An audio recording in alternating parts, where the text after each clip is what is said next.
décrit au chapitre 25. À chacune des 2 visites qu'il m'a rendues, nous avons fini en larmes. Il était si agité qu'il m'était impossible de l'amener à se détendre suffisamment pour qu'il comprenne le sens de mes paroles. J'ai pensé que le seul moyen pour qu'il puisse recevoir mon message était de l'écrire.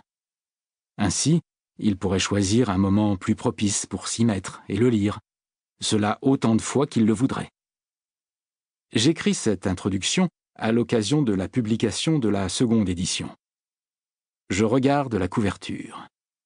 Une petite inscription rappelle qu'il a été un best-seller chaque année depuis sa parution.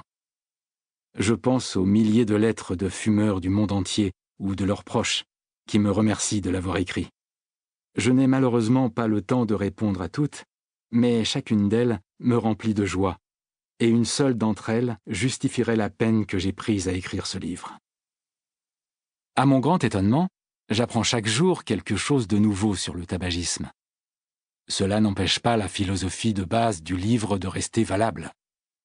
Sans vouloir prétendre parvenir à la perfection, il est un chapitre que je ne modifierai jamais, celui qui s'est révélé le plus facile à écrire et, par coïncidence, le plus apprécié des lecteurs, le chapitre 21.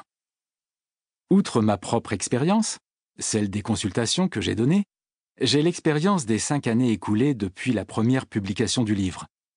Les changements que j'ai apportés à la seconde édition sont destinés à clarifier mon message, en insistant sur les cas d'échecs constatés et en essayant d'en déloger les raisons. La plupart de ces échecs concernent des jeunes gens contraints à venir me voir par leurs parents, mais n'ayant aucune envie d'arrêter de fumer.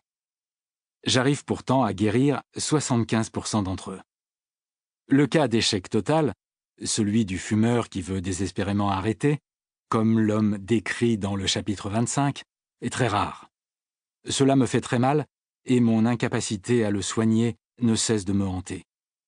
Je considère cet échec comme le mien, et non comme celui du fumeur, parce que je ne suis pas parvenu à lui montrer combien il est facile d'arrêter et l'implication extraordinaire que cela aurait sur sa vie. Je sais que chaque fumeur peut facilement s'arrêter, et même avec plaisir. Certains d'entre eux sont cependant si omnubilés par leurs préjugés qu'ils n'arrivent pas à faire fonctionner leur imagination. C'est la peur d'arrêter qui les empêche d'ouvrir leur esprit, et ils n'imputent jamais cette peur à la cigarette elle-même. Le plus grand bénéfice, lorsqu'on arrête de fumer, est la disparition de cette peur. Je dédie la première édition du livre aux 16 à 20% des personnes traitées que je n'ai pas réussi à guérir.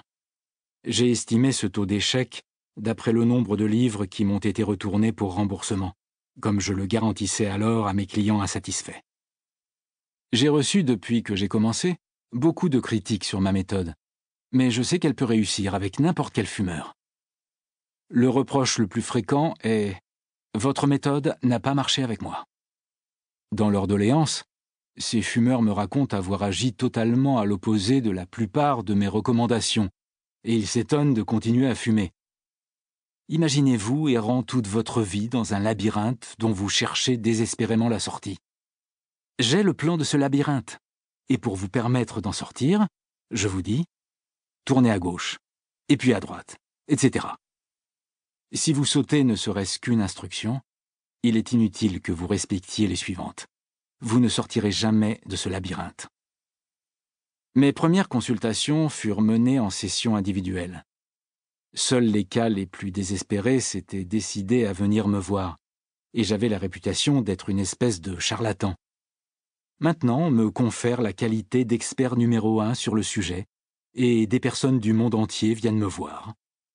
Traitant les fumeurs par groupe de 8, je n'arrive toujours pas à répondre à la demande et je ne fais pourtant appel à aucune publicité.